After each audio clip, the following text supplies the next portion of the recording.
Last time हमने Bernoulli's equation के बारे में पढ़ा था। आज हम स्टार्ट करेंगे applications of Bernoulli's equation. Last time आपको मैंने बताया था कि फ्लूइड डायनामिक्स के अंदर बर्नौलीज इक्वेशन की बहुत ज़्यादा इंपॉर्टेंस है, और ये इंपॉर्टेंस जो है वो आज आपको पता चलेगी जब हम इसकी एप्लीकेशंस जो है वो स्टार्ट करेंगे। तो फर्स्ट हमारे पास बर्नौलीज इक्वेशन की जो एप्लीकेशन है उसका नाम है टॉरिसेलिस थ्योरम। तो हम सबसे पहले ये देखते हैं कि टॉरिसेलिस थ्योरम क्या है, और टॉरिसेलिस थ्योरम जो है ये हमें किस चीज़ के बारे में बताएगा। टॉरिसेलिस थ्योरम जो है ये एक बड़ा सिंपल सा जो है वो थ्योरम है, और इसका इस्तेमाल कहाँ पे होता है कि अगर आपके पास कोई भी एक लार्ज टैंकर है, उस टैंकर के अंदर अगर फर्ज करें कि कोई भी होल हो जाता है। लेट्स से हम इसकी डायग्राम जो है वो ड्रा कर लेते हैं। ये फर्ज करें जी हमारे पास एक लार्ज टैंकर है। इस लार्ज टैंकर के अंदर आपने लेट्स से वाटर जो है इसको फिल कर दिया। अब क्या होगा कि अगर फर्ज करें कि यहाँ पे एक छोटा सा होल हो जाता है, सुराख एक हो जाता है, तो क्या होगा कि यहाँ से ये फ्लूइड जो है ये बाहर की तरफ निकलेगा। इस सुराख से यानी कि इस होल से फ्लूइड कितनी स्पीड से निकलता है, उसकी स्पीड को जानने के लिए हम टॉरिसेलिस थ्योरम जो है उसका इस्तेमाल कर सकते हैं। ठीक है, मतलब टॉरिसेलिस थ्योरम हमें यह बताता है कि अगर आपके पास एक लार्ज टैंक है, लेट्स से वाटर टैंक है, उसके नीचे अगर एक स्मॉल सा लीक हो जाएगा तो उस लीक के अंदर से फ्लूइड कितनी स्पीड से बाहर निकलेगा उसको जो है वो जानने के लिए हम टॉरिसेलिस थ्योरम का इस्तेमाल कर सकते हैं। फर्ज करें कि इस टैंकर की टोटल हाइट जो है ये h1 के बराबर है, और हाइट से लेके इस लीक तक की जो हाइट है वो कितनी है, h2। तो इसका मतलब ये है अगर टोटल हाइट h1 होगी, यहाँ तक हाइट h2 होगी, तो इस लीक से जो नीचे वाली हाइट है वो कितनी बच जाएगी, h1 माइनस h2। ठीक है, यहाँ पे जो है वो हम ये वाली जो हाइट है इसको शो कर सकते हैं h2 के साथ। तो यहाँ पे जो आपके पास हाइट बढ़ेगी वो कितनी बचेगी, h1 माइनस h2। ठीक है, h1 इसकी टोटल हाइट थी, लीक से लेके नीचे तक इसकी हाइट थी h2। तो अगर टोटल हाइट h1 में से इतना हिस्सा निकाल दें तो बाकी आपके पास क्या बचेगी, h1 माइनस h2। अब जब यहां से फ्लूइड निकलेगा तो यहां से फ्लूइड ऊपर से नीचे की तरफ भी आएगा। जो फ्लूइड ऊपर से नीचे की तरफ आ रहा है उसकी वेलोसिटी v1 है, तो यहां से जो फ्लूइड निकल रहा होगा उसकी वेलोसिटी कितनी होगी, v2। मतलब हमने ये वेलोसिटी v2 जो है इसकी वैल्यू को कैलकुलेट करना है। तो हम यहाँ पे जो है वो ये देखेंगे कि इस v2 की वेलोसिटी को हम कैसे कैलकुलेट कर सकते हैं। अब इस डायग्राम को समझने के बाद हम यहाँ पे जो है वो बर्नौलीज इक्वेशन से स्टार्ट करेंगे, क्योंकि ये बर्नौलीज इक्वेशन की एक एप्लीकेशन है। तो हम यहाँ पे लिखते हैं P1 plus 1/2 rho V1 square plus rho GH1 is equals to P2 plus 1/2 rho V2 square plus rho GH2। अब आप यहाँ पे जो है वो सबसे पहले एक चीज अज्यूम करें कि हमारे पास जो V1 है और V2 है, इन दोनों की वैल्यूज जो हैं वो क्या होंगी। आप यहाँ पे क्लियरली देख सकते हैं कि जो ऊपर वाला हिस्सा है, अगर लेट्स से इसका एरिया A1 है और इस होल का एरिया A2 है, तो A1 is very very greater than A2, क्योंकि स्मॉल जो है बहुत ही स्मॉल सा जो है वो यहाँ पे एक होल बना हुआ है, तो उसके मुकाबले में इसका जो एरिया ऊपर वाला है वो बहुत ज्यादा बड़ा है। अब according to equation of continuity A1 V1 A2 V2 के बराबर होता है। जिस जगह का एरिया ज्यादा है वहां पे स्पीड कम होगी, और जहां पे एरिया कम है वहां पे स्पीड क्या होगी, ज्यादा। तो ये चीज याद रखें कि अगर ऊपर वाले हिस्से का एरिया इस होल से बहुत ज्यादा है तो इसका मतलब है कि ऊपर वाले हिस्से की जो स्पीड है वो इसके मुकाबले में बहुत ही कम होगी। तो हम v1 को जो है वो अप्रोक्सीमेटली क्या पुट कर सकते हैं, 0। यानी कि v2 के मुकाबले में v1 जो है वो इंतहाई स्मॉल है, तो हम इसको जो है वो कंसीडर नहीं करेंगे।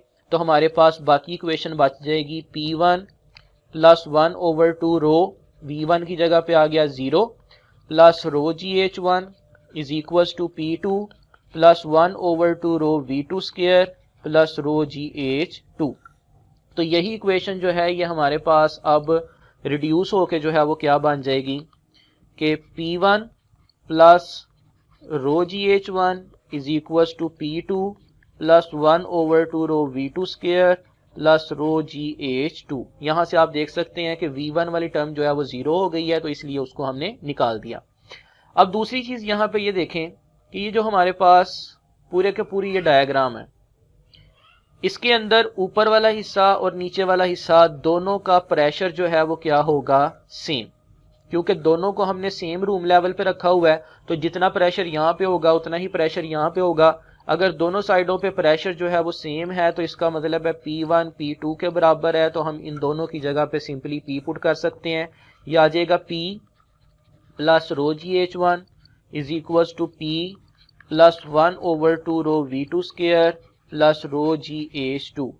P जो है वो P से कैंसिल हो गया, बाकी आपके पास आ गया rho GH1 is equal to 1/2 rho V2 square plus rho GH2। यानी कि पहले हमने वेलोसिटी को जीरो किया था, अब हमने प्रेशर को भी एक दूसरे के बराबर पुट कर दिया। तो ये दो चीजें आपने जो है वो याद रखनी है। अब यहाँ पे देखें कि क्या होगा कि हम अगर इस रो GH2 को इस साइड पे लेके आते हैं, ये बन जाएगा rho GH1 minus rho GH2 is equal to 1/2 rho V2 square.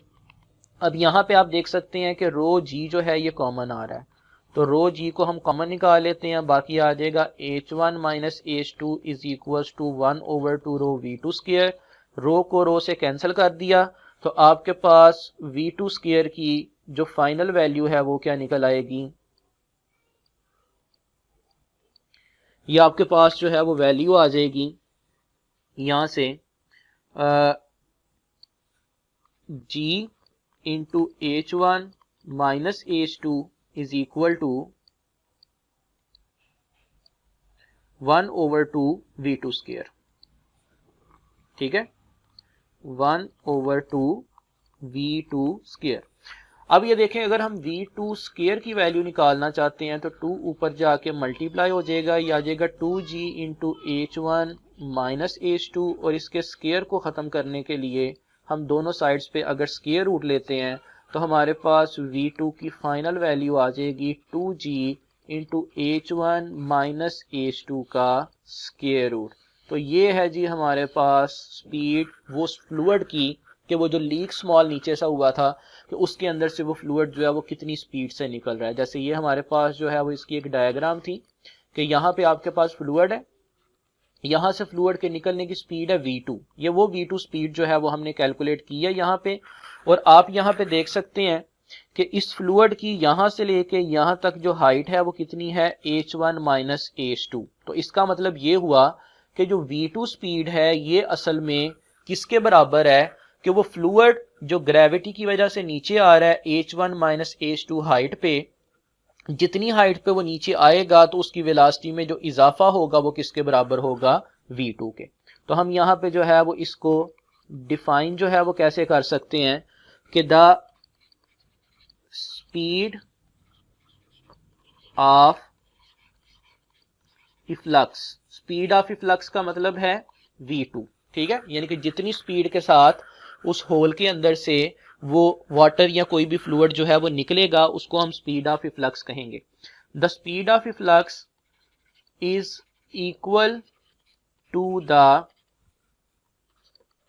Velocity, ये उस वेलोसिटी के बराबर है, किस वेलोसिटी के, गेन्ड बाय फ्लूइड, जो कि उस फ्लूइड ने हासिल की इन फॉलिंग, कितनी हाइट से नीचे आते हुए, in falling through height H1 minus H2 under the action of